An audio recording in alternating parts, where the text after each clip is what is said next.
بسم اللہ الرحمن الرحیم۔ کسی نے پوچھا ہے جی اگر بیٹے کو قرض حسنہ دیا ہو تو اس پر زکوٰۃ کا کیا حکم ہوگا؟ زکوٰۃ کو قرضہ واپس ملنے پر ادا کروں یا ابھی بھی ادا کر سکتے ہیں؟ یہ قرض حسنہ کیا ہوتا ہے مجھے تو ابھی تک نہیں پتہ چلا۔ شاید قرض حسنہ کا مطلب یہ ہوتا ہے کہ جب مرضی ہو واپس کر دینا، نہیں بھی کیا تو تمہاری مرضی، شاید یہ مطلب ہوتا ہے، واللہ اعلم۔ بہرحال اگر قرض حسنہ کا مطلب یہ ہے کہ واپس کرنا ہی نہیں آپ نے، آپ کی مرضی دیں نہ دیں، تو اس پہ آپ پہ زکوٰۃ ہے ہی نہیں، آپ نے دیا، آپ کو وہ آپ اسی کی رقم میں گویا کہ ایک طرح سے گفٹ دے دیا۔ اور حسنہ کا اگر مطلب یہ ہے کہ جب ملے واپس کر دینا، تو چونکہ وہ واجب الادا رقم ہے، اس کو واپس کرنا ہے، تو شریعت میں یہی ہے کہ جو رقم واپس کرنی ہے، یعنی واپس ملنے کی امید ہو، تو اس کی زکوٰۃ اسی پر ہوتی ہے جس نے قرضہ دیا ہو۔ تو اگر آپ نے بیٹے کو قرضہ دیا ہے اور واپسی کی امید بھی ہو کہ وہ بیٹا واپس کر دے گا، تو آپ پر اس قرضے کی زکوٰۃ لازم ہے۔ عمرہ کرنے سے پہلے سب رشتہ داروں اور محلے والوں سے ملنا ضروری ہے؟ نہیں جی، ایسی کچھ بھی نہیں ہے، کوئی ضروری نہیں ہے۔ سلام دعا کر لینی چاہیے، اچھے مبارک سفر پہ جا رہے ہیں، ہیلو ہائے السلام علیکم، کیا حال ہے، ٹھیک ٹھاک، تو وہ دعاؤں کا کہہ دیتے ہیں، ان کے لیے دعا کر لینی چاہیے۔ زمین پر بیٹھ کر نماز پڑھتے ہوئے اگر پیر قبلے کی طرف پھیلا لیں تو زمین پر سجدہ کیسے کریں؟ اگر بیٹھ کے نماز پڑھ رہے ہیں اور پاؤں موڑنا مشکل ہے اور قبلے کی طرف مجبوری میں پھیلانے پڑ رہے ہیں، جیسے بیمار لوگ کو بیچارے گھٹنے فولڈ نہیں کر سکتے وہ، تو پھر اشاروں سے سجدہ کریں، رکوع میں تھوڑا سا جھکیں، سجدے میں تھوڑا اور زیادہ جھک جائیں۔ اور یہ کرسی پہ بیٹھ کے نماز پڑھنے سے 1000 گنا بہتر ہے۔ کرسیوں کے رواج کو ختم کریں مسجدوں میں، اتنی کرسیاں آ گئی ہیں، یہ چرچ بن جائیں گی مسجدیں، دیکھنے میں ایسا لگے گا جیسے چرچ ہے۔ تو اگر زمین پہ بیٹھ کے کھڑے ہو کے نماز مشکل ہے بھائی، نیچے زمین پہ بیٹھ کے پڑھو، پاؤں قبلے کی طرف کریں، ٹانگیں پھیلا لیں آگے، اشاروں سے رکوع سجدہ کریں، یہ زیادہ سنت کے قریب ہے بنسبت کرسیوں پہ بیٹھ کے نماز پڑھنے۔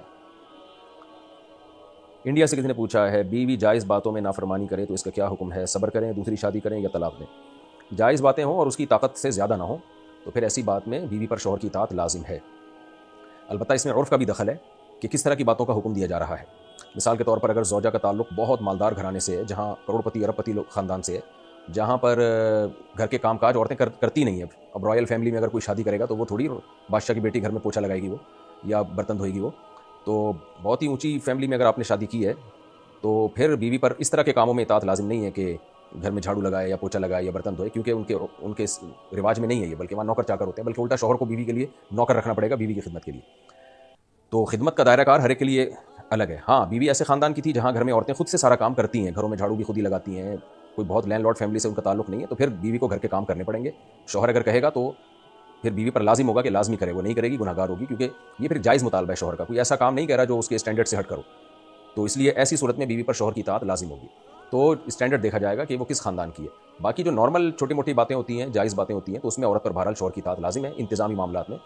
کیونکہ شوہر گھر کا سربراہ ہے، اور انتظامی چیزوں میں جن کا مینجمنٹ سے تعلق ہو ان میں سربراہ کی اطاعت کرنا شرعاً لازم ہوتا ہے۔ ہاں، کچھ چیزیں ایسی ہوتی ہیں جس کا تعلق انسان کے بنیادی رائٹس میں سے ہے یا شریعت کے حقوق میں سے ہے، تو اس میں شوہر پھر بلا وجہ کی پابندیاں نہیں لگا سکتا۔ مثال کے طور پر بیوی اگر والدین سے ملنا چاہتی ہے، یہ نہیں کہ روز ہی اٹھ کے جا رہی ہے، کبھی کبھار ملنا چاہتی ہے، تو چونکہ والدین سے ملنا یہ اسلام کا بھی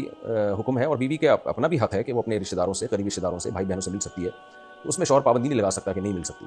الا یہ کہ کہیں کوئی بہت زیادہ فساد پیدا ہو رہا ہو، کیونکہ بعض لوگ عورت کے کان بھرتے ہیں اور گھر خراب کرتے ہیں، ورنہ نارملی شرعاً اس کی اجازت نہیں ہے کہ شوہر بیوی پر اس طرح کی پابندیاں لگائے، یا شوہر بیوی پہ بلا وجہ پابندی لگا رہا ہے تم نے یہ نہیں کھانا وہ کھانا ہے، بھائی اس کا پیٹ ہے، اس کی چاہت ہے، وہ جو مرضی کھائے۔ تو خامخواہ کی جو ٹینشنیں دینے والے میاں ہوتے ہیں وہ ایک الگ بات ہے، اس میں تو کسی کی اطاعت جائز نہیں ہے، لازم نہیں ہے، لیکن جو جائز باتیں جن کا گھر داری سے تعلق ہے، مینجمنٹ سے، گھر بھی ایک اسٹیٹ ہوتی ہے، ریاست ہوتی ہے چھوٹی سی، اس کا بھی ایک سربراہ ہوتا ہے جس کو جو مرد ہوتا ہے اللہ نے اس کو سربراہ بنایا ہے، تو جیسے ملک کے سربراہ کی جائز باتوں میں اطاعت لازم ہے، ایسے ہی گھر کے سربراہ کی جائز باتوں میں اطاعت عورت پر اور بچوں پر لازم ہے۔